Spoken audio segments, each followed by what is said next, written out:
Sir MIM chief ఎందుకు వ్యతిరేకిస్తున్నట్లు sir? ఒకటి చెప్తాను మేడం, మీకు ఒక విషయం చెప్పాలా. ఎంఐఎం ఫస్ట్ వ్యతిరేకిస్తున్నది ఉమెన్స్ బిల్ని కదా. ఫస్ట్ అయితే వాళ్ళు ఉమెన్ బిల్ ఎందుకు వ్యతిరేకిస్తారు? వాళ్ళ దృష్టిలో ఉమెన్ అంటే ఏంటి? పరదాలా ఉండాలా, బుర్కా వేసుకొని ఉండాలా, ఆమె బయట కనబడద్దు. ఆమె ఒక పిల్లల్ని కనే యంత్రం మాత్రమే, పిల్లల్ని కనేటువంటి ఒక బానిస మాత్రమే వాళ్ళ దృష్టిలో.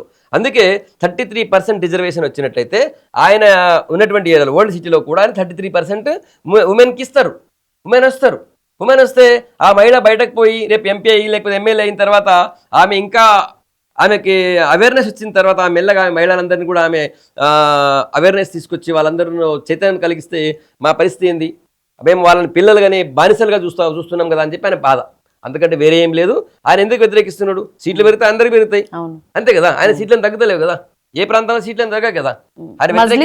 ఏం మార్పు వచ్చే అవకాశం ఉంటుంది సార్? ఇప్పుడు బిల్లు పాస్ అయిన తర్వాత మజ్లిస్ సీట్ల విషయంలో ఏం మార్పు వచ్చే అవకాశం ఉంటుంది మేజర్గా?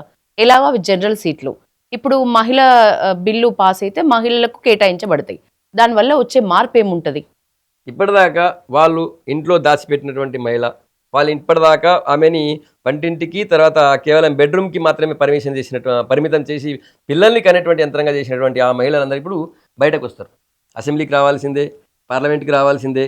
ఒకవేళ వేరే ఎక్కడన్నా నిలబెట్టాలనుకుంటే, ఇప్పుడైతే హైదరాబాద్లో ఒకటే పోటీ చేస్తున్నారు ఎంపీకి, ఇంకో దగ్గర చేయాలనుకుంటే వాళ్ళు వేరే దేశంలో కూడా చాలా ప్రాంతాల్లో తిరుగుతుంటారు. ముస్లిం మహిళలు అయితే పెద్ద పెద్ద హోదాల్లో పెద్ద పెద్ద స్థాయిలో వస్తారు కదా.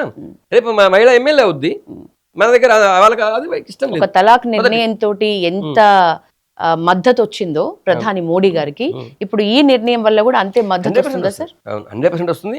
ఇంకొకటి, రేవంత్ రెడ్డి గారి నిర్ణయంలో అండ్ వీళ్ళ నిర్ణయంలో కూడా వీళ్ళు జిఎస్డిపి ప్రకారం చేయాలని చెప్పిందని ఆయన అసదున్ వయసు సపోర్ట్ చేస్తున్నారు. మేడం, జిఎస్డిపి అంటే ఏంది? రాష్ట్ర ఆదాయాన్ని బట్టి మీరు, రాష్ట్ర ఆదాయ వృద్ధిని బట్టి మీరు సీట్లు కేటాయించని అంటున్నాడు. ఆయన ఉద్దేశం ఏంది?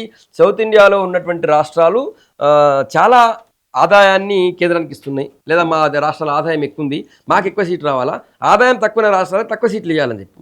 అంటే ఈయన ఉద్దేశంలో ఇప్పుడు రేవంత్ రెడ్డి గారు వాళ్ళ కుటుంబ సభ్యులకి 1,00,000 కోట్లు ఆదాయం వచ్చిందని బయట ప్రచారం అవుతుంది. సో 1,00,000 కోట్లు నీకు ఒక 1000 ఓట్లు ఇవ్వాలా? ఏమీ లేనటువంటి మా నారాయణఖేడ్లో ఉన్నటువంటి మా చౌకంపల్లిలో ఉన్నటువంటి ఒక నిరుపేదకి అయితే ఒక్క ఓటు అనే వాళ్ళకి ఒకటి కూడా ఇవ్వదు.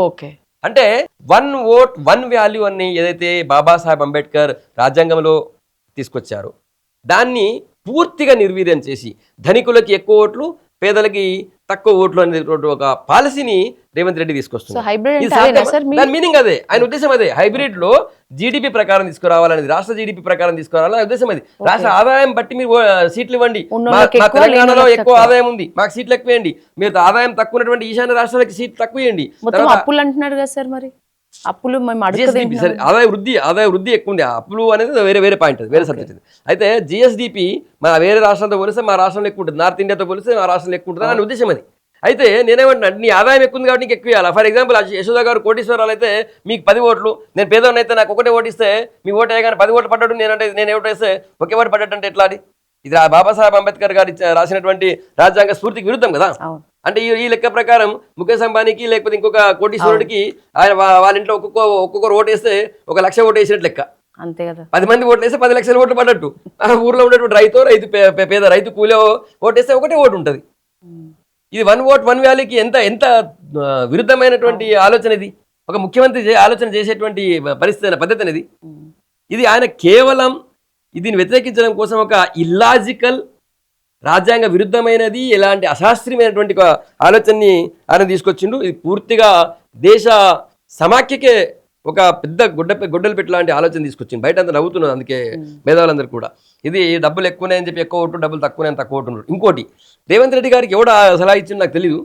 ఒకవేళ జీడిపి ప్రకారమే ఓట్ల సంఖ్యలను సీట్ల సంఖ్యను పెంచాలంటే ఫస్ట్ థింగ్ చెప్తా, రెండు చాలా పెద్ద ప్రమాదాలు ఉండేనా. కనీసం ఆయన ఎందుకు ఆలోచించలేదో నాకు తెలియదు రేవంత్ రెడ్డి.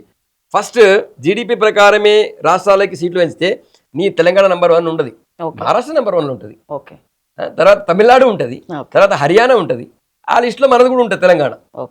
కానీ మన నెంబర్ 1 లేము. మహారాష్ట్రకి ఎక్కువ వస్తాయి మరి అట్లా అనుకున్నప్పుడు. మొదటిది. రెండోది, జీడిపి ప్రతి సంవత్సరం ఒకేలాగా ఉండదు. ఈ సంవత్సరం మంచి వర్షాలు పడి ఎలాంటి డిస్టర్బెన్స్ లేకుండా ప్రశాంతంగా